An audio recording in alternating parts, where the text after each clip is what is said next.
My brother and I were born December 24th, 1952, in Pasadena, California. We had an incredible childhood. My dad and grandfather owned an aerospace company. The first house I remembered was near an orange grove.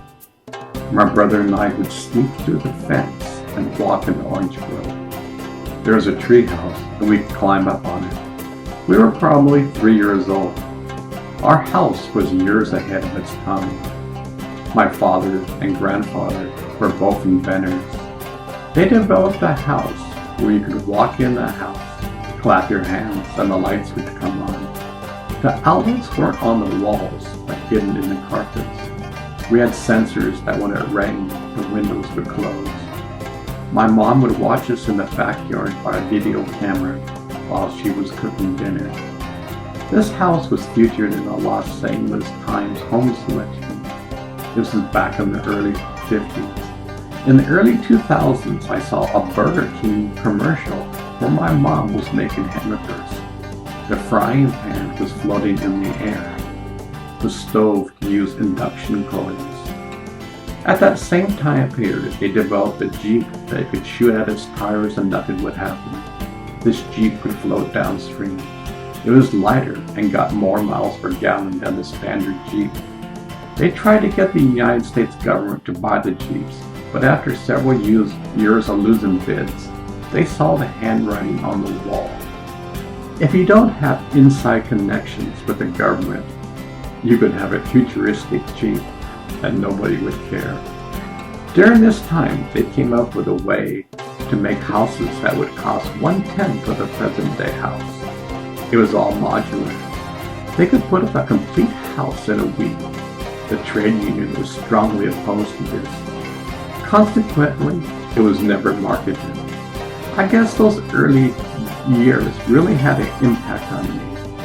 I subconsciously adapted to always looking towards the future and bring that technology back to the present. One of my first was multimedia. Even before multimedia was born, I had a company with a good longtime friend, John Slowski. We developed a visual database for the real estate market. You could put in a search for a house, and all house which matched the criteria the house would come up. When you saw a house you liked, it would take you on the tour of the house. The program won awards at trade shows, but it was far too ahead of its time. We developed some trial photo database programs for the Department of Justice, but finally lost to IBM, who bidded $1 for the job. One of my first impressions when I was young was that when my brother and I was born, that I said to him, "You go first and check it out." My brother remembers going down a long, bright tunnel in ecstasy and then told me to come down. I remember it was a rush and both of us laughed inside. When we were young, my brother and I had our own telepathic communication with each other. A lot of people thought we had communication problems because we didn't talk English very well. I remember our state of communication was nonverbal, but with thoughts, pictures, emotions, and experience. It was like if you wanted to know about an apple and you never seen one. Talking was one way to explain about an apple. Another way was to graphically send the experience of an apple. I remember hearing stories about tribes in the South Sea Islands who would communicate with their loved ones telepathically. Today, we use telephones.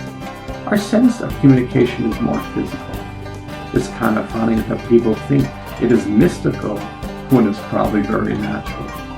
We have simply not used this communication, so we forget we ever had this ability.